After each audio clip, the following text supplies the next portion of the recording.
जो change of strategy है पूरे 2024 में हमने देखा था कि साउथ ऑफ पीर पंजाल यानी कि जितने वो इलाके थे, पिछले महीने भी जितना मुझे ख्याल है ये इंटेलिजेंस थी कि कठुआ में आतंकी हैं, उनके लिए एक बकायदा पूरा ड्रैगनेट बिछाया गया था, सर्च ऑपरेशन किया गया था और ये कहा जा रहा था कि कश्मीर से अब थिएटर जो है मूव हो चुका है साउथ ऑफ पीर पंजाल। फिर स्ट्रैटेजी चेंज कर दी गई है। बिल्कुल, स्ट्रैटेजी तो चेंज है और इसका कारण दो चीजें हैं पद्मजा।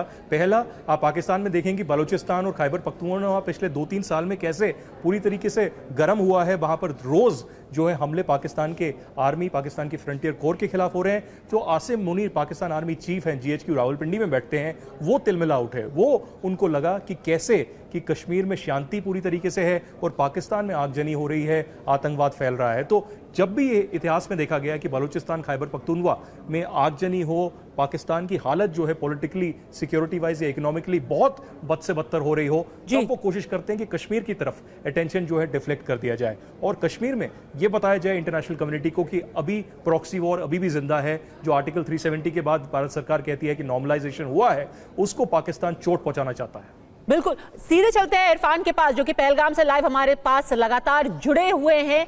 इस वक्त ये भी खबर आ रही है कि दिल्ली से मूवमेंट होने वाला है। इरफान, वहां पर किस तरीके का सर्च एंड कॉर्डन ऑपरेशन, किस तरीके का मोबिलाइजेशन आप देख रहे हैं?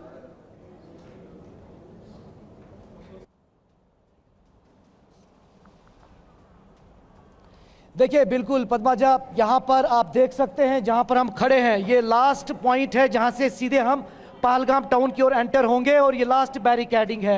इसी के ठीक सटीक थोड़ा आगे चल के हम आपको पूरी तस्वीरें दिखाएं।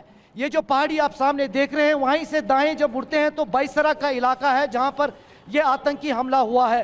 ये बैरिकेडिंग यहाँ की गई है। यहाँ पर खाली जो आसपास के रहने वाले लोग हैं उनको ही जाने दिया जा रहा है। बाकी आगे आप थोड़ा तस्वीरें दिखाएं तो आप देख सकते हैं अब कोई टूरिस्ट गाड़ी उधर से नहीं आ रही है, क्योंकि पिछले काफी समय से पुलिस ने वहां से सब लोगों को मुकम्मल करते हुए बाहर निकाला है ताकि उनको सेव किया जाए। ये बैरिकेडिंग है जहां पर TV9 भारतवर्ष पहुंचने में कामयाब हुआ है और ठीक यही रूट है जहां से अमरनाथ यात्रा भी जाते हैं। और यहां से कुछ ही दूरी पर ठीक ये जो आगे वाली पहाड़ी है वहां से दाएं टर्न है जहां पर जो है बाईसरा का इलाका है और वहां ट्रांसपोर्ट एक्सेस नहीं है। इसलिए आतंकियों ने, जिस तरह हमारे सहयोगी आदित्य राज कोल भी आपको कह रहे थे कि सॉफ्ट टारगेट, सॉफ्ट इलाका जहां पर सुरक्षा बलों की तैनातगी भी ना हो, उसे चुना गया है। और कहीं ना कहीं अभी हाल ही में यूनिफाइड हाई कमांड की बैठक हुई, गृह मंत्री ने सुरक्षा का जायजा लिया, उसके बाद जीरो टेरर मिशन किया गया था प्लान, और उसी प्लान के बीच आतंकियों ने यह प्लान किया और जिसमें उन्होंने सॉफ्ट टारगेट ढूंढते हुए अपनी मौजूदगी दिखाने की कोशिश की। और मुझे जितना याद है काफी समय बाद इस तरह का अटैक, काफी वर्षों बाद खास तौर पर पर्यटकों पर, पर्यटन स्थल पर देखा गया है, जो कि कश्मीर के लिए चिंता की बात है। यहाँ के लोकल स्थानीय लोगों से हमने बात की, वो काफी मायूस है क्योंकि टूरिज्म पर यह प्रहार है, कश्मीर की शांति और पीस पर यह प्रहार है। तो कहीं ना कहीं कश्मीर रेजिस्टेंस जो LET का ऑफशूट संगठन है, उन्होंने इसकी जिम्मेदारी ली और कहीं ना कहीं वो लगातार इस बात से खफा है कि कश्मीर जो पीस और नॉर्मलसी के चलते बड़ी तादाद में पर्यटक कश्मीर का रुख कर रहे हैं, उसके चलते इस तरह का भयानक अटैक जो है अंजाम दिया गया है। एक और बात मैं ऐड कर दूं, जिस तरह हमारे सहयोगी अभी कह रहे थे आदित्य कि डेथ टूल बढ़ सकता है, वो भी हमें जानकारी आ रही है। एक बड़ा डेथ टूल अनफॉर्चुनेटली हमें देखना पड़ सकता है इस हमले में और घायलों की संख्या भी बढ़ सकती है। इस तरफ मुर्तजा कैमरा घुमाकर आपको दिखाएं, ये देखिए, ये बैरिकेडिंग यहाँ पर है। यहाँ जम्मू कश्मीर पुलिस के जवान तैनात है और पूरा जांच पड़ताल करने के बाद ही आगे पीछे जाने की इजाजत दी जा रही है। और काफी movement SDRF, Jammu Kashmir police, counter insurgency army के यहाँ से ऑफिसर्स और जवानों का लगातार हम देख पा रहे हैं।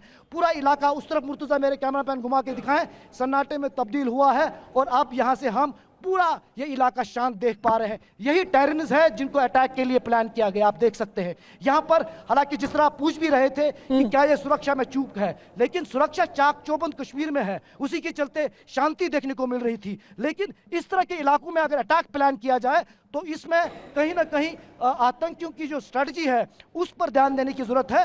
हालांकि पहलगाम या गुलमर्ग जैसे जो टूरिस्ट स्थल है वहाँ पर काफ़ी जगहों पर फ्रिस्किंग, चेकिंग, काफ़ी सुरक्षा बलों की तैनात की रहती है। इस तरह का अटैक पूरा रैकी करके प्लान किया गया है, क्योंकि बाइसर का इलाका जो है ये मेन पहलगाम से हट के इलाका है। वहाँ से पोनी से या बाई फुट टूरिस्ट ऊपर जाते हैं, तो आतंकियों को ये पता था वहाँ पर अटैक करना बहुत आसान है।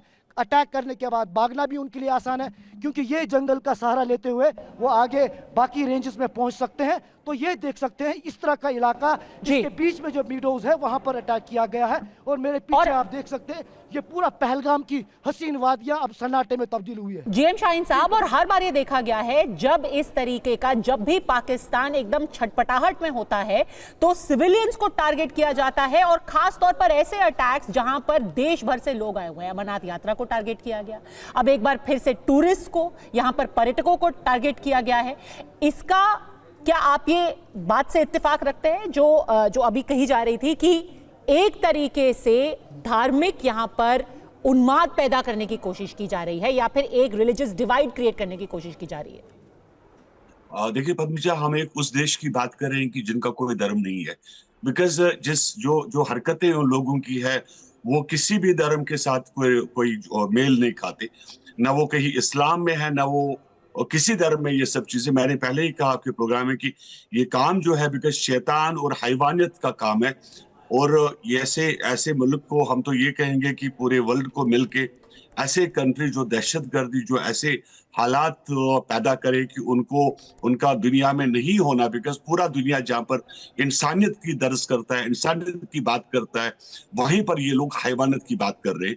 आप देखिए पद्मजा कि अभी तक, जैसे अभी आपने अपने प्रोग्राम में कहा कि लास्ट ईयर भी इन लोगों ने लेबर्स को निशाना बनाया, मजदूरों को, ड्राइवर्स को, ट्रक ड्राइवर्स को निशाना बनाया। लेकिन इस बार जो इन्होंने पिछले 40 साल के बाद, क्योंकि पद्मजा जैसे मैंने कहा कि एक फॉरेनर्स 1995 में जब उग्रवाद बहुत पीक पे थी और उस वक्त 5 लोगों का अपहरण किया गया था, और उसके बाद आज जो वाक़ात हुआ, ये ऐसा शर्मसाज करने, इंसानियत को शर्मसाज करने का जो वाक़ा है, इसमें पूरी दुनिया को मजबूत करनी चाहिए और पूरी दुनिया को सामने आके हम ये मानते हैं कि जो टेररिस्ट ठिकाने हैं पाकिस्तान के, जो उनके उग्रवाद के जो उन्होंने कैंप्स बना के रखे हैं, कि पूरी मैं खाली भारत देश नहीं बल्कि जितने भी कंट्रीज है जो उग्रवाद से नफरत करते हैं, जो इसके खिलाफ है, सबों को मिलजुल के आके उनके जो टेररिस्ट कैंप्स है उनको हटाना बहुत जरूरी है।